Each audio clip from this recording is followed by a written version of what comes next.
आजकल हर तरफ एक ही चर्चा है, आर्टिफिशियल इंटेलिजेंस यानी एआई। एआई की ये लहर भारत में बहुत तेजी से बढ़ रही है और ये समझना हम सब के लिए बहुत जरूरी हो गया है कि इसका हमारी जिंदगी और हमारे करियर पर क्या असर पड़ेगा। तो चलिए आज इसी को थोड़ा गहराई से समझते हैं। एआई को लेकर जो सबसे पहला और सबसे बड़ा डर है वो यही है, क्या मशीनें इंसानों की जगह ले लेंगी। और सच कहूं तो ये चिंता बिल्कुल जायज भी है, क्योंकि टेक्नोलॉजी इतनी तेजी से बदल रही है कि इसका असर जॉब मार्केट पर दिखना शुरू भी हो गया है। जैसे कैपजेमिनी के अनुराग का कहना है कि नए एआई प्लगइन्स मतलब छोटे छोटे सॉफ्टवेयर्स अब वो सारे शुरुआती काम कर सकते हैं जिनके लिए पहले इंसानों की जरूरत पड़ती थी। सोचिए, बेसिक कोडिंग, सॉफ्टवेयर टेस्टिंग, इस तरह की एंट्री लेवल नौकरियां अब पुरानी होती जा रही हैं। क्यों?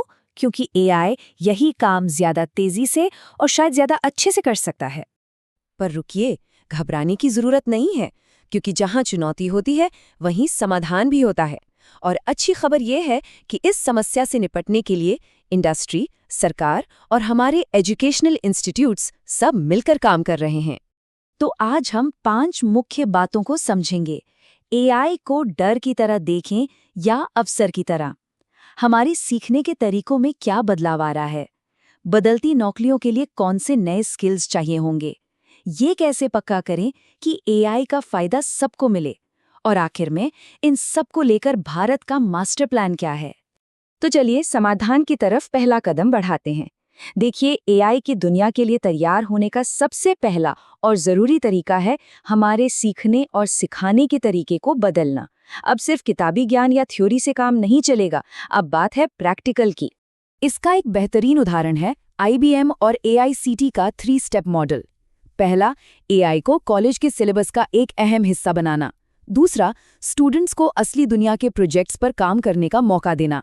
और तीसरा, उन्हें रिसर्च और कुछ नया करने के लिए एआई लैब्स जैसी सुविधाएं देना। तो यहाँ पर एजुकेशन में एक बहुत बड़ा बदलाव आ रहा है। पहले सारा जोर सिर्फ एक सर्टिफिकेट या डिग्री लेने पर होता था, लेकिन अब इंडस्ट्री को ऐसे लोग चाहिए जिनके पास प्रैक्टिकल अनुभव हो, जिन्होंने असल में प्रोजेक्ट्स पर काम किया हो। सीधी सी बात है, कागज की डिग्री से ज्यादा जरूरी ये है कि आपको काम आता है या नहीं। लेकिन एआई सीखना सिर्फ कोडिंग या टेक्नोलॉजी के बारे में नहीं है। एक दिलचस्प किस्सा सुनिए। एक बड़े कॉलेज में मास्टर्स के 25 छात्र एक एआई ऐप की वजह से साहित्यिक चोरी मतलब प्लेजरिज्म टेस्ट में फेल हो गए।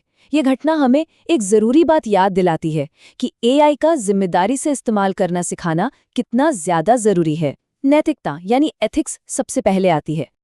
तो ये तो साफ है कि स्टूडेंट्स को तैयार करना पड़ेगा, पर उनका क्या जो पहले से काम कर रहे हैं? और सबसे जरूरी, जो उन्हें पढ़ा रहे हैं, उनका क्या? यहीं से हम अपने अगले पॉइंट पर आते हैं।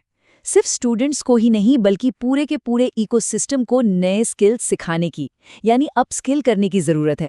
यहाँ एक बहुत जरूरी कॉन्सेप्ट है, फैकल्टी डेवलपमेंट।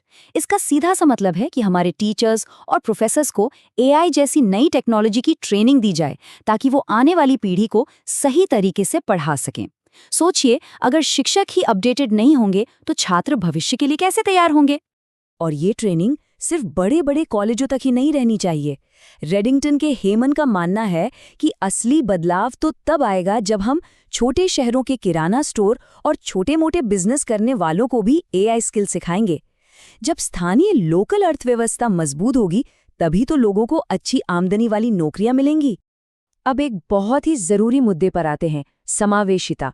मतलब हम ये कैसे पक्का करें कि इस एआई क्रांति का फायदा समाज के हर वर्ग तक पहुंचे, खास तौर पर महिलाओं और छोटे शहरों में रहने वाले लोगों तक। जरा इन आंकड़ों पर गौर कीजिए, ये सच में चौंकाने वाले हैं। भारत में विज्ञान, टेक्नोलॉजी, इंजीनियरिंग और मैथ्स यानी स्टेम की पढ़ाई करने वालों में लगभग 48% लड़कियां हैं। ये तो बहुत अच्छी बात है। लेकिन जब नौकरी करने की बारी आती है तो ये आंकड़ा घटकर सिर्फ 18% रह जाता है। तो सवाल ये है कि ये इतना बड़ा गैप क्यों है? इतनी प्रतिभाशाली महिलाएं जा कहाँ रही हैं? तो इस गैप को भरें कैसे? UN वुमेन, वी स्टेम जैसे प्रोग्राम इसका जवाब दे रहे हैं।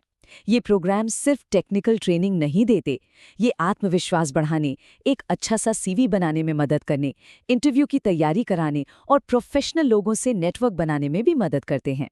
ये वो ज़रूरी स्किल्स हैं जो अक्सर हमें क्लासरूम में नहीं सिखाए जाते।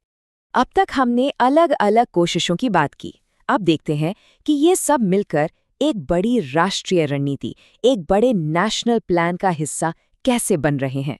आखिर भारत का एआई मास्टर प्लान है क्या? CSR बॉक्स के भौमिक शाह एक बहुत ही शानदार आइडिया देते हैं। वो कहते हैं कि एआई के लिए GST काउंसिल जैसी एक सेंट्रल बॉडी बनाई जाए।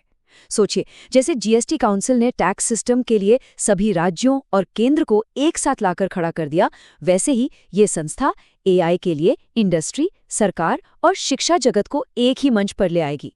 तो भारत पूरी दुनिया को एआई स्किलिंग में कैसे लीड कर सकता है? इसका जवाब 3C फॉर्मूले में है। पहला C है कैपेसिटी बिल्डिंग, यानी क्षमता निर्माण, मतलब स्टूडेंट्स से लेकर टीचर्स तक पूरे सिस्टम को तैयार करना। दूसरा C है कोलैबोरेशन, यानी सहयोग, सरकार, कंपनियां, NGOs सब मिलकर काम करें। और तीसरा C है कन्वर्जेंस, यानी सभी संसाधनों जैसे पैसा और ज्ञान को एक लक्ष्य के लिए एक साथ लाना। और सहयोग की इसी भावना को कैपजेमिनी के अनुराग की ये शब्द और मजबूती देते हैं। उनका साफ कहना है कि अब छोटे छोटे पायलट प्रोजेक्ट्स या एक्सपेरिमेंट्स का समय खत्म हो गया है। अब जरूरत है कि हम सब मिलकर बड़े पैमाने पर इस काम को करें। तो अंत में सबसे जरूरी बात यही है, असली सवाल ये नहीं है कि एआई आएगा या नहीं, अरे वो तो आ ही रहा है। असली सवाल ये है कि हम सब मिलकर ये कैसे पक्का करेंगे कि इसका फायदा हर एक भारतीय तक पहुंचे। ये डरने का नहीं, बल्कि मिलकर तैयारी करने और अवसर का लाभ उठाने का समय है।